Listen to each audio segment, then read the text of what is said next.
വളരെ വികാരനിർഭരമായ ഒരു നിമിഷത്തിലൂടെയാണ് നമ്മളെല്ലാം കടന്നു പോകുന്നത്.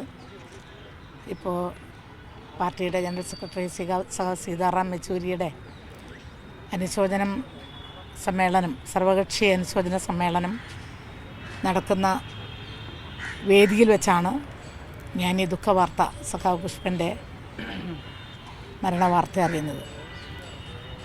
കഴിഞ്ഞ കുറേ ദിവസമായിട്ട് ബേബി മെമ്മോറിയൽ ഹോസ്പിറ്റൽ സഖാവ് ശൈലേഷ്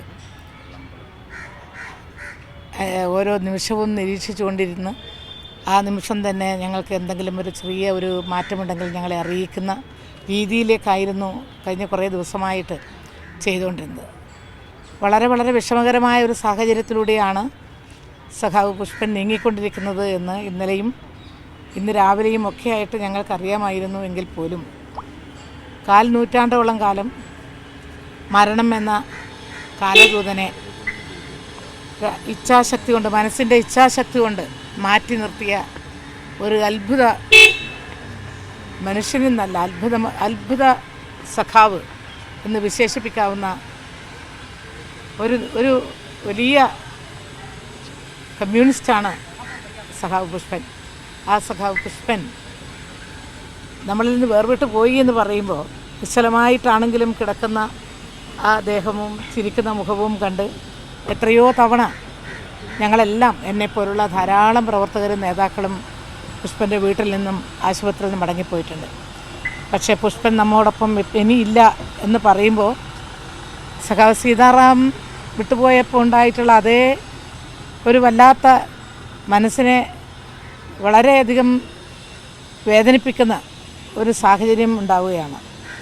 കുറേ കാലം കൂടി ഈ രൂപത്തിൽ തന്നെ പുഷ്പൻ നമുക്കെല്ലാം അത്ഭുതം സൃഷ്ടിച്ചുകൊണ്ട് മുന്നോട്ട് പോകുമെന്നായിരുന്നു കരുതിയെങ്കിലും കുറച്ച് ദിവസമായിട്ട് വന്ന വാർത്തകൾ അത്ര ശുഭകരമായിരുന്നില്ല. പക്ഷേ ഇപ്പോഴിവിടെ ഡൽഹിയിൽ വെച്ച് അറിയേണ്ടി വന്നു. ഞങ്ങളൊന്നും അവിടെ ഇല്ല എന്ന് ഉള്ളതും ഏറ്റവും വലിയ ദുഃഖമായിട്ടുള്ള ഒരു കാര്യമാണ്. പാർട്ടി എന്താണ് തീരുമാനിക്കുന്നത് വിചാരിച്ചാൽ അതിനനുസരിച്ച് ചെയ്യാം എന്നാണ് വിചാരിക്കുന്നത്.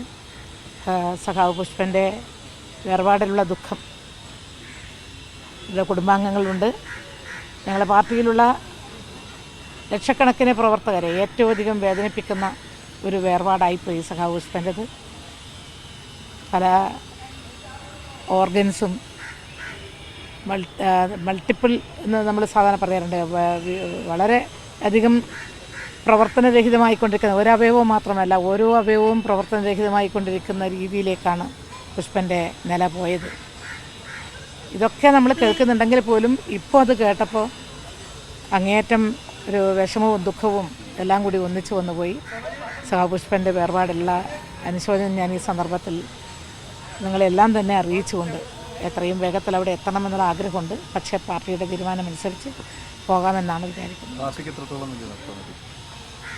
പാർട്ടിക്ക് എന്നുള്ള ഇതൊരു നമുക്ക് സാധാരണ ഒരു നേതാവിൻ്റെയോ പ്രവർത്തകൻ്റെയോ വേർപാട് പോലെയല്ല സഖാവ് പുഷ്പൻ്റെ വേർപാട്.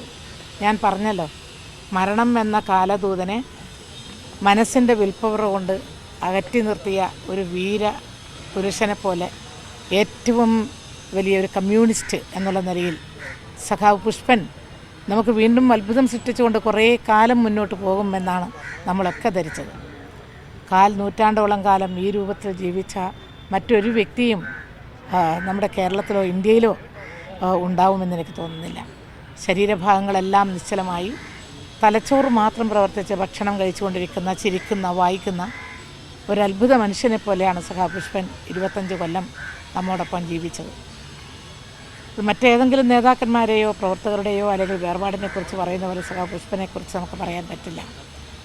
അനിതര സാധാരണമായ വിൽപ്പവർ, ഇച്ഛാശക്തി, അത് രാഷ്ട്രീയ ഇച്ഛാശക്തിയാവാം, മാനസികമായ ഇച്ഛാശക്തിയാവാം, ചിലപ്പോൾ ശരീരം കൊണ്ടും ശാരീരികമായും വലിയ ഒരു അതിജീവിക്കാനുള്ള പോരാട്ടം നടത്തിയ ഒരു വലിയ പോരാളി എന്നുള്ള നിലയിൽ നമുക്ക് സഖാവ് പുഷ്പനെ കാണാൻ കഴിയുമെന്നാണ് ഞാൻ വിചാരിക്കുന്നത്.